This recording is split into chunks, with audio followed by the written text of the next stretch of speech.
रामचरित्रमानसमिदं भक्त्यावगाहन्ति ये ते संसार पतंग घोर किरणे दह्यन्ति नो मानवा। अखिल ब्रह्मांड नायक भगवान श्री हरिनी असीम कृपा ने योगीराज अवधूत श्री संतराम महाराजनी दिव्य अखंड ज्योतिना शुभाशीर्वाद थी ब्रह्मलीन सद्गुरु श्री माधवदास जी महाराज अने वर्तमान महंत परम श्रद्धेय आदरणीय श्री मोहनदास जी महाराजना आ नेतृत्व हेठळ संतराम मंदिर पादरानो आ वार्षिकोत्सव रामनवमीना दिवसे જ્યારે ઉજવવા જઈ રહ્યો છે ત્યારે એના ઉપલક્ષમાં વિવિધ કાર્યક્રમો આપણે જાણીએ છીએ કે દર વર્ષે આયોજિત થતા હોય છે। મહાવિષ્ણુ યાગ યજ્ઞ પણ 5 દિવસીય હોય છે। ધૂન ભજન કેમ્પ અનેક કાર્યક્રમો મોહનદાસજી મહારાજના નેતૃત્વની અંદર અહીં થતા હોય છે। ત્યારે કથા આગળ પણ અહીં આગળ થયેલી શ્રીમદ ભાગવત કથા અને એવી જ એક કથાનું અહીં આગળ આયોજન શ્રી રામચરિતમાનસ કથા એના આદરણીય વક્તા મહોદય ખૂબ હસમુખા અને ખૂબ સરસ રીતે આપણને આખું શાસ્ત્રનું ખૂબ સરસ અધ્યયન કરીને ખૂબ સરસ રીતે આપણને સમજાવતા આગળ ભાગવત કથા પણ આપણે શ્રવણ કરેલી ને આ રામકથાને ખૂબ સરસ રીતે આપણે શ્રવણ કરી રહ્યા છીએ। ભગવાન રામનો આગળ જે પ્રવાહ થઈ રહ્યો છે રામ અને સીતાના મિલન તરફ આગળ જઈ રહ્યા છે એમ તો સુંદર કથા વક્તા મહોદયના મુખ્યથી આપણે બધા શ્રવણ કરીએ છીએ। એવા આદરણીય મયંકભાઈ શાસ્ત્રીજી, અમારા પૂજનીય સૌ સંતવૃંદ, મહેશ્વરદાસજી, હરીશ્વરદાસજી, મારા ઉમેશભાઈ શાસ્ત્રી મેળાવતી એ પણ એક ભાગવત કથાકાર છે એ, અને અન્ય સૌ સંતવૃંદ, યજમાન વૃંદ અને આપ સૌ મહારાજના અને સૌ આત્મીય ભક્તવૃંદ। ભગવાન રામનો મહિમા તો અનંત છે અને રામચરિતમાનસ એ એક એવું શાસ્ત્ર છે આપણને બધાને જીવવાની સરસ કળા આપતું આ શાસ્ત્ર છે। કે છે ને કે રામચરિતમાનસ જીવવાનું બતાવે છે અને ભાગવતે જીવનને પ્રીતિથી જીવવાનું શીખવે છે અને મહાભારત નીતિથી શીખવાનું બતાવે છે। એમ આપણા બધા જ ગ્રંથો એટલા સરળ અને સરસ છે કે આપણે જો થોડુંક પણ એની અંદર ડૂબકી મારીએ તો ચોક્કસ આપણું કલ્યાણ થાય। આ રામચરિતમાનસ ખૂબ સરસ રીતે ગવાયેલું છે અને રામાનંદ સાગરજીએ જ્યારે એને રચ્યું એક સિરિયલના રૂપે ત્યારે આપણને બધાને કેટલું બધું મજા આવતી કે એ જ રામ, એ અંદર જે અરુણ ગોયલને આપણે જોતા ત્યારે આપણને લાગે કે આ જ ભગવાન રામ હશે હે ને। સીતાજીને જોતા દીપિકા ચીખલિયાને ત્યારે આપણને એમ લાગે કે આ જ સીતાજી હશે હે ને। એટલા બધા આપણે ઓતપ્રોત થઈ ગયેલા તો એવા પાત્રો એટલા સરસ રીતે ભજવાયેલા એટલે આપણને હજુ આપણા હૃદયમાં એટલું બધું દ્રઢ થઈ ગયું છે કે રામાયણ કેવું હોય હે ને, ભગવાન રામે કેવું જીવન જીવ્યું। તો આવું એક સુંદર વાર્તાના રૂપે રામચરિતમાનસની અંદર તુલસીદાસજી મહારાજે રચ્યું અને આપણે બધા ખૂબ સદભાગી છીએ અને બળભાગી છે કે એક તો મનુષ્ય જન્મ, એમાંય ભારતની આ ભૂમિની અંદર જન્મ અને એમાંય આવા શાસ્ત્રોના નેજા હેઠળ આપણો બધો જન્મ થયો છે હે ને। આપણા દાદાઓ દાદીઓ આપણને આંગળી પકડીને આ રામકથા અને ભાગવત કથામાં લઈ જતા હશે એટલે આપણે બધા તો જન્મથી જ સદભાગી છીએ કારણ કે શરૂઆતથી જ આપણા ધર્મગુરુ તરીકે આ શાસ્ત્રો છે। રામાયણ અને ભાગવતે આપણા ગુરુ જ છે અને ગુરુ તો કદાચ આપણે મોટા થઈએ સમજણા થઈએ ત્યારે ગુરુ કરીએ પણ આપણે એ આધ્યાત્મિક જીવનની અંદર આ રામાયણ અને ભાગવત એ શરૂઆતથી જ આપણા ધર્મગુરુ છે કારણ કે એનાથી જ આપણું જીવન આ સુંદર બન્યું છે। ત્યારે આજના વક્તા મહોદય શ્રી એ ખૂબ સરસ બધી વાતો કરી છે। આમ તો રામ શબ્દમાં એવું કહેવાય છે કે તુલસી રાકે કહત સે નિક્ષત પાપ પહાડ હે ને। રા કરો એટલે મોં ખુલે અને કહત મકાર સે શું થાય છે પાછું કઈ પાપ જે બહાર નીકળ્યું છે આવતું નથી।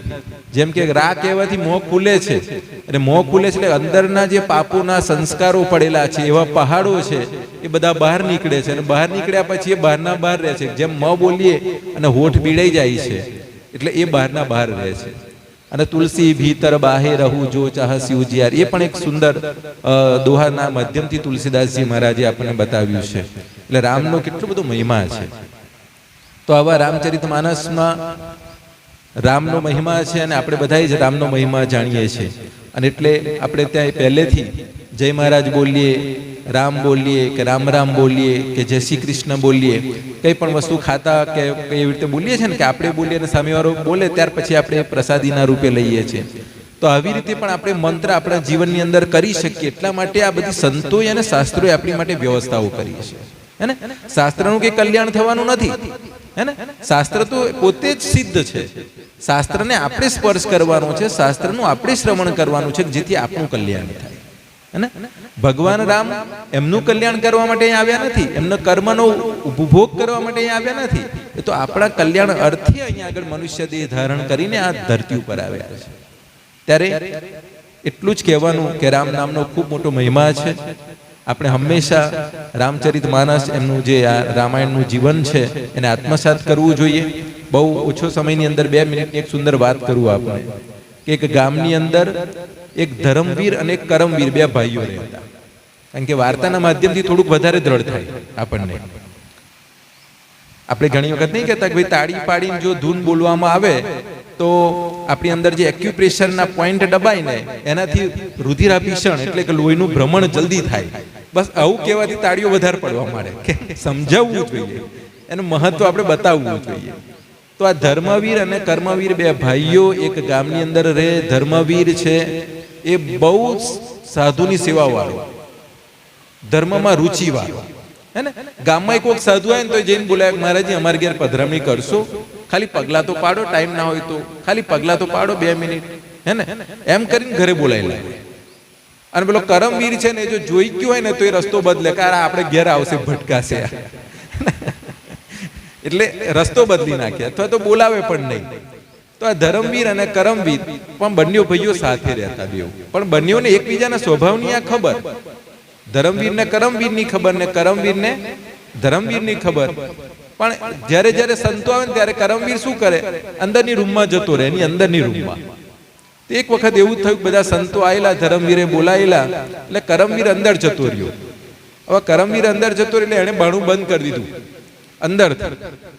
અને પછી સંતો આયા, સંતો બધા બેઠા, સંતોનું પૂજન કર્યું, સંતોએ 2 મિનિટ સત્સંગ કર્યો, ધર્મવીરે આશીર્વાદ લીધા. અને પછી સંતોએ કહ્યું કે ઘરમાં કોણ કોણ, કારણ કે આમ તો મહારાજજી ખરો ને, આમ તો પાછો સતવાદી હતો, એને કહેવું જ પડે કારણ કે સંતોમાં રુચિ રાખતો. એટલે કે હું છું, મારા ઘરેથી છે, અને મારો એક નાનો ભાઈ છે એ કરમવીર. તો કે ક્યાં છે? તો કે હવે તો ઇતિહાસ ખોલવો પડે, એટલે કે એ અંદર છે. તો પણ આવું છે એટલા માટે અંદર છે. તો આ તો સંતોની ટોળકી હતી, એટલે બધા સંતો બહાર નીકળતા હતા. હવે પધરામણી કરીને નીકળવાનું હોય, આગળ વિચરણ હોય. પણ એક સંત એવા હતા કે ના, એને આ બધા ભલે જાય, મારે એને બહાર બોલાવીને મારે એને સમજાવવો છે. એ નહીં સમજે, સ્વામીજી આપ જાઓ ને. ધર્મવીર કે છે તો કે નહીં, હું અહીં આવ્યો છું, કંઈક ફળ આપીને જવું પડશે ને. એટલે કરમ બધા ગતા રહ્યા. ધૂન બંધ થઈ એટલે અને અંદર ખ્યાલ આવી ગયો કે આ બધું સંભળાતું બંધ થયું. એટલે આ લોકો ભેટ લઈને ગયા. તો કરમવીર તો પછી ધીરે ધીરે અંદરથી સ્ટોપર ખોલીને બહાર નીકળ્યો. એટલે એને ભાઈને તો જોયું, પણ આ બાજુ સાધુ ઉભેલા એને નહીં જોયેલા. હવે એ સાધુએ કહ્યું કે ધર્મવીર તારે બોલવાની, એવો બહાર આવે એટલે એને આડો પડીને છાતી ઉપર બેસી જો, પણ એને રામ તો બોલાવું પછી જવું અહીંથી. હવે થયું એવું કે જેવો કરમવીર બહાર નીકળ્યો ને એટલે પેલા સાધુ એની છાતી ઉપર બેસી ગયા કે સાલા બોલું કેમ નહીં, તારો ભાઈ જોતું તું કઈ રામ બોલ. હવે છાતી ઉપર બેસી ગયેલા વજનદાર, ખૂબ 80 કિલોનું વજન સાધુનું, શાસ્ત્રીજી. એટલે પેલો પરાણે રામ તો બોલ્યો એક વખત, એટલે કે રામ કે છે હવે તો ઉતરો નીચે કે છે. તો કે હા હવે ઉતરું કે છે. પછી તો સમયાંતરે સાધુ તો જતા રહ્યા અને આનું કરમવીરનું શરીર શાંત થઈ ગયું. હવે કરમવીરનું શરીર શાંત થયું એટલે તમને ખબર છે ને, પેલો આત્મા જાય બધે ફરતો ફરતો, અને પછી ત્યાં આગળ યમરાજ દેવા આવેલા હોય. એટલે યમરાજ પછી ઓફિસમાં બેઠા હોય ને ચંદ્રગુપ્તને કહે કે ભાઈ આની શું સજા છે ને આને શું કરવાનું. અરે આના આખી જિંદગીમાં ક્યાંય આણે કશું સારું કામ જ નહીં કર્યું કે છે. પછી ચોપડા ફેંકતા ફેંકતા 5, 10, 15, 20, 25 ફેંદ્યા ને પછી 500 કે પાનોમાં એવું આવ્યું કે હારો એક વખત રામ બોલ્યો છે કે છે, આ એક વખત રામ બોલ્યો છે કે આ એ કોક સાધુએ પાનાને બોલાવ્યું છે, તારે બોલ્યો છે કે આ. એટલે પછી કહ્યું કે તો પછી યમરાજ કે આની ફલશ્રુતિ શું, એક વખત રામ બોલે એની? ચંદ્રગુપ્ત કે આપણને ના ખબર પડે, તમે કોઈ એમ એ પ્રમાણે એને એ માર્ગે મોકલી દઈએ આપણે. કે પણ મને ક્યાં ખબર છે હવે. એટલે બહુ શોર્ટમાં તમને આ બધી કહાની વાત કરવી છે કે આગળ પછી એમણે એવું વિચાર્યું કે આપણે એક ઇન્દ્રને પૂછીએ, એ સ્વર્ગમાં બેઠો છે ને, હવે સ્વર્ગમાં ત્યારે જ બેઠો હોય કંઈક એને સારા કામ કર્યા હોય તો એ કંઈક આવું બોલ્યો છે તો આપણે એને પૂછીએ. ઇન્દ્ર કે ભાઈ આપણને એ ખબર નહીં હો, રામની ફલશ્રુતિ એક વખત રામ બોલો તો એની ફલશ્રુતિ શું એ આપણને ખબર નથી. એટલે આ ભાઈને કોને, કરમવીરને પેલા યમરાજ ઉચકીને લઈ ગયા, ત્યાંથી પાછા કઈ લઈ ગયા, ઇન્દ્રને ત્યાં. હવે એ ડોલીમાં બેહાડીને લઈ તો ગયા, હવે બે જણા ઉચક્યો. હવે કે ઇન્દ્ર કે મને ખબર નથી. આગળ લઈ ગયા, કઈ આગળ, બ્રહ્મલોકમાં, એટલે બ્રહ્માજી પાસે લઈ ગયા કે એક વખત રામ બોલવાની ફલશ્રુતિ શું છે? તો કે થયું શું? તો કે આવું છે ને, આ કર્મ વિના સજા આપવી છે. પણ સાલું એક જ વખત રામ બોલ્યો છે ને આખી જિંદગી એને અનિતિ જ કરી છે કે છે. તો કે ભાઈ એ તો મને ક્યાં ખબર છે, એટલે કોઈને ખબર જ નહીં. ના ના, કે આનું તો આ તો રામ અનંત એનું કેવું શું કહી શકાય એના માટે? એની કથા અનંત છે, એનું રામનું નામ અનંત છે, એની ફલશ્રુતિ અનંત છે, તમે શું આની ઉપર તમે કહી શકો? એટલે પેલા બ્રહ્માજી પણ કે ભાઈ શું હતું? તો કે આપણે એક કામ કરીએ, આ શિવજી બહુ જ જપે છે, આ જપ શિવજી તો રામ રામ રામ રામ જપે છે, આ શિવજી પાસે આપણે જઈએ. તો આ બધા તો પેલી ડોલીમાં હવે 3 જણા થયા. કેટલા? અને વચ્ચે બેહાડ્યો છે અને 3 જણા ઉચકીને લઈને નીકળ્યા. કોણ કોણ? યમરાજ, ઇન્દ્ર અને બ્રહ્માજી. હવે ગયા શિવજી જોડે. શિવજી કે ભાઈ હું તો રામનો એટલો બધો આશિક છું કે મને એને મહત્વનું શું, એને મારે તો મારું જીવન જ રામ છે, હે ને, તો મારે તો એનું શું મહત્વ હોય? તો કે ભાઈ આને હવે આવી રીતે ઘટના છે એટલે આને શું ફલશ્રુતિ આપવી, એ વાત ચાલે છે. તો કે એક કામ કરીએ, આપણે બધા કોઈની જોડે જવાની જરૂર નથી, આ ભગવાન રામ છે ને એની જોડે જઈએ, આનો જવાબ તરત મળી જાય. એટલે આ ડોલીની અંદર જે 4 ડોયા હોય ને, 4 પેલા ઉચકવાના, એમાં ચોથા શિવજી જોડાયા. આ શિવજી 4 અહીંયા આગળ પહોંચે એટલે રામને કહ્યું કેમ આવવું પડ્યું ભાઈ? રામ કે છે તો કે આ મૂળ ઘટના આવી છે ને અમે 4 આયા છીએ. એકબીજાને પૂછતા કોઈ જવાબ આપી શક્યા નહીં. ભગવાન રામ કે ભાઈ મારાથી તો અમુક લોકો તરે, હે ને, પણ મારા રામ નામથી લેવાથી તો અનેક લોકો તરી ગયા છે, એટલે હું એનું તો શું કહી શકું? હું તો એક દેહ ધારણ કરીને આવ્યો, મેં તો અમુક લોકોને તાર્યા, પણ મારા રામ નામથી તો અનેક લોકો તર્યા છે, હે ને. તો આનું તો નહીં હું તો એ રામ નામથી તો તરવાના છે, એટલે હું એનું ફલશ્રુતિ શું કહેવાનો છું? મને ક્યાં ખબર છે? પણ એક વસ્તુ ચોક્કસ તમને કહું, મને તો ખબર જ નથી, પણ આ એક વખત રામ બોલ્યો, તમારા જેવા 4 શ્રેષ્ઠ લોકો એને ઉચકીને લઈને આયા, એટલે ચોક્કસ રામ નામની ફલશ્રુતિ બહુ મોટી છે. એટલે આ રામચરિત માનસનું એટલું બધું મહત્વ છે. તમે ખાલી કોક પૂછે કે ક્યાં જાઓ છો, અહીં રામકથા ચાલે છે. ખાલી એક વખત રામ બોલવાથી પણ આટલી મોટી ફલશ્રુતિ પ્રાપ્ત થતી હોય તો રામચરિત માનસ શ્રવણ કરવાથી કેટલી મોટી ફલશ્રુતિ પ્રાપ્ત થાય, હે ને. તો આવો વધુ સમય ન લેતા એના યજમાન પદે પ્રાપ્ત થવું, એમાં રામ નામ લેવું, રામચરિત માનસ શ્રવણ કરવું, એ શાસ્ત્રનો સ્પર્શ કરવો, એ શાસ્ત્ર જે કહેતું હોય એ વક્તાના ચરણ સ્પર્શ કરવા, એનું આયોજન કરતા મહારાજોના ચરણ સ્પર્શ કરવા, એમને વંદન કરવા, આ બધું જ અનંત ફલ આપનારું છે. એટલે મહારાજના ખૂબ આશીર્વાદ તમને બધાને પ્રાપ્ત થાય.